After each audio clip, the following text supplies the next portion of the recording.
പട്ടേൽ ഗോൾവാൾക്കർക്ക് അയച്ച കത്തിൽ പറയുന്നത് RSS ഒഴുക്കിയ വിഷമാണ് ബാപ്പുവിന്റെ ജീവനെടുത്തത്. നമ്പർ 1. രണ്ടാമത്തേത്, ബാപ്പുവിന്റെ വധത്തോടുകൂടി RSSനെ ജനങ്ങളും സർക്കാരും വെറുത്തിരിക്കുന്നു. നമ്പർ 3, മഹാത്മാഗാന്ധിയുടെ വധത്തെ തുടർന്ന് RSS പ്രവർത്തകർ മധുര പലഹാരങ്ങൾ വിതരണം ചെയ്തത് ഒരു തരത്തിലും അംഗീകരിക്കാൻ കഴിയാത്ത കാര്യമാണ്. ഈ 3 കാര്യങ്ങൾ വല്ലഭായ് പട്ടേൽ ഗുരുജി ഗോൾവാൾക്കർ കഴിച്ച കത്തിൽ പറയുന്നു. RSSനെ ഗാന്ധി വധത്തെ തുടർന്ന് നിരോധിച്ചു. അതിനുശേഷം നിരവധി തവണ ഈ നിരോധനം നീക്കാൻ RSSന്റെ നേതാക്കൾ പരിശ്രമിച്ചു.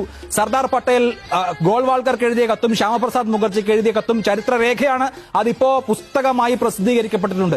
അതിൽ വളരെ വ്യക്തമായി സർദാർ പട്ടേൽ പറഞ്ഞത് RSS ഈ രാജ്യത്തിന്റെ നിലനിൽപ്പിന് തന്നെ ഭീഷണിയാണ് എന്നാണ്. ആ കത്ത് എഴുതിയത് 1948 ജൂലൈ മാസം ശ്യാമപ്രസാദ് മുഖർജിക്ക്. ഇതൊക്കെ കഴിഞ്ഞതിന് ശേഷം RSSന്റെ നിരോധനം നീക്കണം എന്നാവശ്യപ്പെട്ട് നിരവധി തവണ ഗോൾവാൾക്കർ കത്തയച്ച വേളയിൽ പട്ടേൽ അങ്ങോട്ട് നിർദ്ദേശം വെക്കുന്നു. അങ്ങനെയാണെങ്കിൽ നിങ്ങൾ ഈ രാജ്യത്തെ അംഗീകരിക്കണം, ഈ രാജ്യത്തിന്റെ ഭരണഘടന അംഗീകരിക്കണം, ഈ രാജ്യത്തിന്റെ ദേശീയ പതാക അംഗീകരിക്കണം, നിങ്ങൾ സീക്രസി ഒഴിവാക്കണം, വയലൻസ് ഒഴിവാക്കണം, നിങ്ങൾക്ക് ഒരു ഭരണഘടന, സംഘടനയ്ക്ക് ഒരു ഭരണഘടന ഉണ്ടാകണം, അതിൽ പ്രായപൂർത്തിയായ ആളുകളെ ചേർക്കാൻ പാടുള്ളൂ, പ്രായപൂർത്തിയാകാത്തവരെ ചേർക്കുന്നുണ്ടെങ്കിൽ മാതാപിതാക്കളുടെ കൺസെന്റ് വേണം.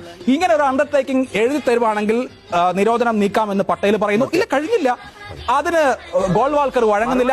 ഈ പറഞ്ഞ കാര്യങ്ങളൊന്നും, അതായത് ഇന്ത്യ അംഗീകരിക്കുക, കോൺസ്റ്റിറ്റ്യൂഷൻ അംഗീകരിക്കുക തുടങ്ങിയ കാര്യങ്ങളൊന്നും ഞങ്ങൾക്ക് പറ്റില്ല എന്ന നിലപാട് ഗോൾവാൾക്കർ എടുക്കുന്നു. ഗോൾവാൾക്കറെ ജയിലിൽ പോകേണ്ടി വരുന്നു വീണ്ടും ഈ സമരത്തെ തുടർന്ന്. അതിനുശേഷം വീണ്ടും മോചിതനാകുന്നു. ഒടുവിൽ ഈ പറഞ്ഞ എല്ലാ കാര്യങ്ങളും രേഖാമൂലം ഈ RSSന്റെ നിരോധനം നീക്കിക്കൊണ്ട് ഒരു കമ്മ്യൂണിക്കെ ഇറക്കിയിട്ടുണ്ട്. ഹോം മിനിസ്ട്രി പറയട്ടെ അതും ചരിത്രരേഖയാണ്.